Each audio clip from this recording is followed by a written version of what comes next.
Watu 172 wamepandishwa kizimbani katika mahakama ya hakimu mkazi wilaya ya Nyamagana mkoani Mwanza na kusomewa mashtaka kadhaa yakiwemo ya kuharibu mali, kuchoma moto na unyang'anyi wa kutumia silaha kati ya Oktoba 29 mwaka 2025 na Oktoba 30 ya mwaka 2025. Washtakiwa hao wamefikishwa mahakamani mnamo Novemba 7 mwaka 2025 chini ya ulinzi mkali wa jeshi la polisi na kusomewa mashtaka yanayowakabili kwa nyakati tofauti na kwa makundi kulingana na maeneo wanakodaiwa kutenda makosa hayo.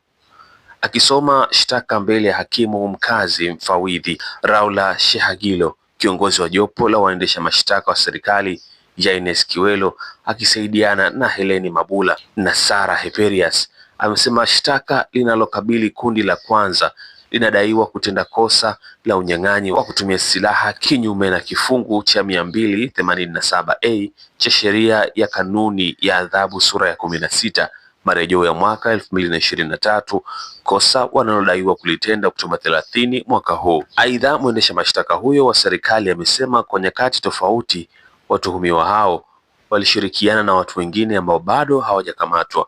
Wanashtakiwa kwa kosa la kuharibu mali kwa makusudi kinyume na kifungu cha 326(1) cha kanuni ya adhabu sura ya 16 marekebisho mwaka 2023, kufanya fujo kinyume na kifungu cha 74(1) na cha pili 76 na 37 cha kanuni ya adhabu sura ya 16 marejeo ya mwaka 2023. Kosa lingine linalowakabili washtakiwa hao ni kuharibu mali, kosa wanalodaiwa kulitenda kinyume na kifungu cha 226 cha kanuni ya adhabu sura ya 16 marejeo ya mwaka 2023,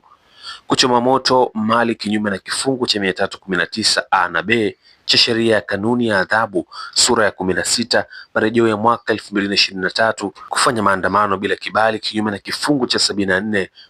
na 2, 76 na 37 cha kanuni ya adhabu sura ya 16 marejeo ya mwaka 2023. Washtakiwa wote wamekana kutenda makosa hayo. Pia wamekosa dhamana kutokana na sehemu ya makosa yanayowakabili kutodhaminika, na waheshimiwa mahakimu kwa nyakati tofauti wameeleza washtakiwa hao kurudishwa rumande hadi kesi hiyo itakapoitwa mahakamani hapo kwa ajili ya kutajwa Novemba 17, 19 na 20 mwaka huu. Hata hivyo, mapema hivi leo jeshi la polisi nchini limeeleza kuwa kufuatia matukio ya vurugu, uporaji wa mali na uvunjifu wa amani yaliyotokea mnamo Oktoba 29 mwaka 2025, siku ya uchaguzi mkuu katika maeneo mbalimbali nchini, linawasaka kwa ajili ya kuwakamata watu 10 kufuatia uchunguzi na ushahidi uliokusanywa na jeshi hilo. Kufuatia taarifa iliyotolewa usiku wa Novemba 7, 2025 na msemaji wa jeshi la polisi nchini, wanaosakwa na jeshi hilo ni Askofu Josephat Gwajima, Brenda Jonas Rupia,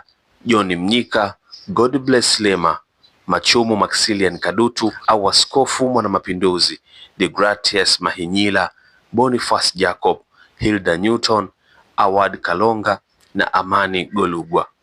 Aidha, jeshi hilo limewataka watu hao kujisalimisha katika vituo vya polisi mara moja watakapoona taarifa hiyo popote pale. Hata hivyo, jeshi la polisi limeiomba kuendelea kutoa ushirikiano wa dhati katika kutoa taarifa za watu hawa waliohusika ili hatua sahihi za kisheria zichukuliwe dhidi yao.